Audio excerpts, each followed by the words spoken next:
Ne détruis plus la confiance que tu peux avoir en toi. Je crois que c'est un message, peut-être le message plus important. La confiance que nous avons en nous est notre bien le plus précieux. Parce que c'est la confiance qui va nous permettre de vivre et d'aller dans la vie.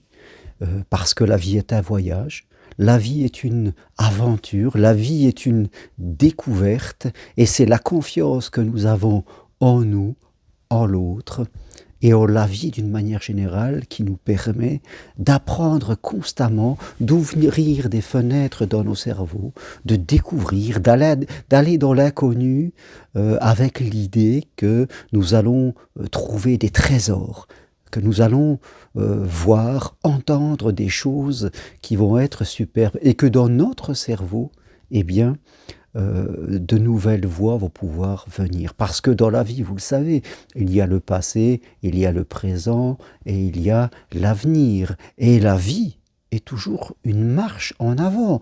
On ne revient pas en arrière. Si nous avons peur d'aller dans la vie parce que nous estimons que nous n'avons pas confiance, eh bien, nous allons faire marche arrière et nous vivrons dans le passé. Ça serait comme rouler en voiture et regarder constamment dans le rétroviseur et ne pas regarder le pare-brise devant par peur d'avancer, et on regarderait constamment derrière par peur de refaire des erreurs ou des choses que les autres nous ont dit, et forcément, en étant ainsi, on ne ferait qu'attirer à soi des problèmes et des situations compliquées. Parce que souvenez-vous-en toujours, par vos mots et par vos comportements, vous communiquez toujours avec plus grand que vous, que ce soit l'univers, que ce soit Dieu. Alors, si vous communiquez avec des mots ou avec des pensées, parce qu'on communique en mots et en pensées de façon assez négative pour vous et pour les autres et pour la vie,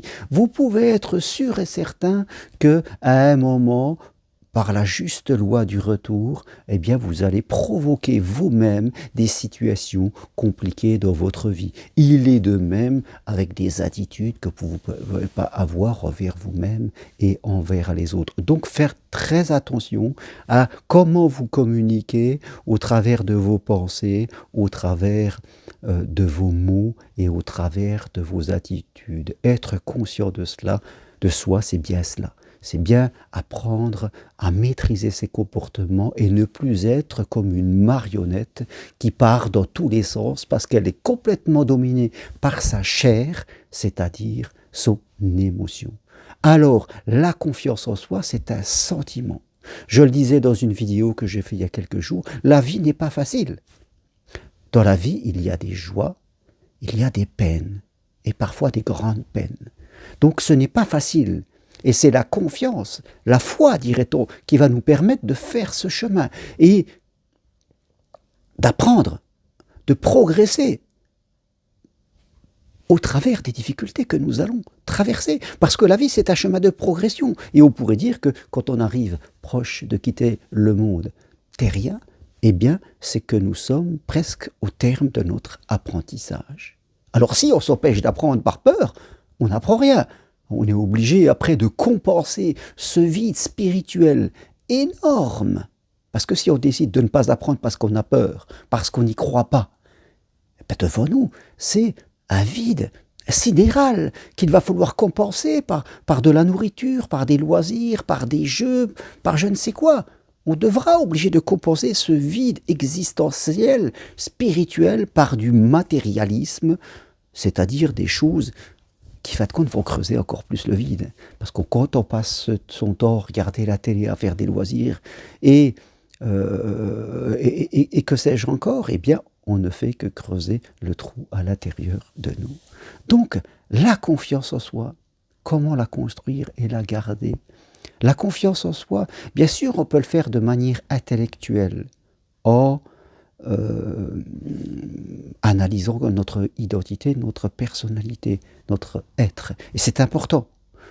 Quels sont mes talents, quelles sont mes capacités, quelles sont mes qualités et quelles sont mes réussites dans le passé. Voilà un peu les questions qu'on va se poser pour pouvoir un petit peu mieux connaître son identité, tout en prenant comme idée que tout le monde n'a pas toutes les capacités, tout le monde n'a pas toutes les qualités. Voilà, chaque être humain est doté, et c'est avec cela que nous réalisons notre mission terrestre. Et c'est l'ensemble des êtres humains, avec l'ensemble de leurs qualités, qui doit normalement faire que le monde va mieux.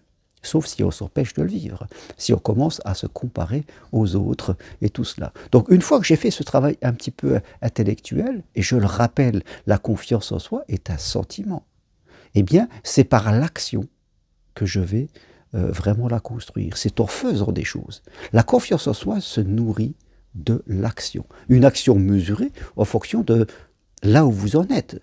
Hein, il ne s'agit pas de vouloir réaliser des choses qui sont trop loin par rapport où vous en êtes aujourd'hui. Mais c'est vraiment quelque chose qui se nourrit de l'action. La difficulté, c'est que beaucoup de gens se disent avec leurs mots, donc dans la communication qu'ils ont avec eux-mêmes, je n'ai pas confiance en moi, donc ils commencent à s'auto-suggestionner et ils vont se mettre dans l'évitement. Et le fait de se mettre dans l'évitement de ce qu'ils voudraient, faire une formation, changer de métier, se lancer dans l'amour, que sais-je encore, eh bien, ça va nourrir constamment le manque de confiance en soi, ce doute. Parce que ce qu'on définit comme un manque de confiance en soi, c'est un doute sur ses propres capacités, une peur, la peur d'échouer et ses conséquences, et la peur du regard de l'autre principalement. Donc c'est la peur qui m'empêche d'aller vers ce que je voudrais, de libérer mon énergie. C'est la peur.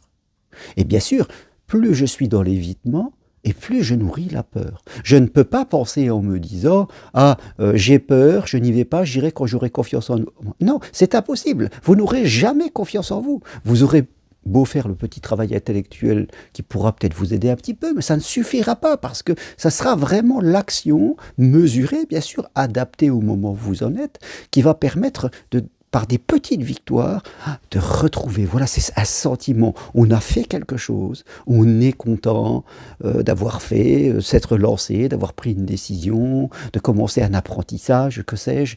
On commence par des choses faciles, on est content, on a ouvert une petite porte, on est humble. Et après, on y va, on ouvre une porte un petit peu plus grande, voilà, sans se comparer aux autres, on avance tout doucement, on nourrit ce contentement, et ça y est, on avance. Hein. On peut se remettre très bien à marcher, et au début, on fait 4 km, on est content, après on en fait 7, après on en fait 10, 15, 20, 30. Hein. On s'aperçoit qu'on progresse. C'est une progression. C'est une progression. Et on ne peut pas dire « j'attends ». J'attends d'être en forme et après j'y vais. J'attends la confiance. Non, on aura quelque chose. Rappelez-vous, la confiance en soi est un sentiment. Le travail que vous avez fait intellectuel, c'est du raisonnement. Il va nourrir un peu le sentiment, mais pas assez encore, je dirais. C'est vraiment l'action. Donc, le premier blocage et l'autodestruction des gens qui se disent « je n'ai pas confiance en soi », c'est qu'ils s'empêchent de progresser. Ils n'y vont pas. Ils ont peur d'oser faire quelque chose de différent, c'est-à-dire ils restent bloqués dans le passé, à ne répéter que des choses qu'ils ont plus ou moins déjà vécues, parce que ça les rassure, et en même temps ça les rend tristes.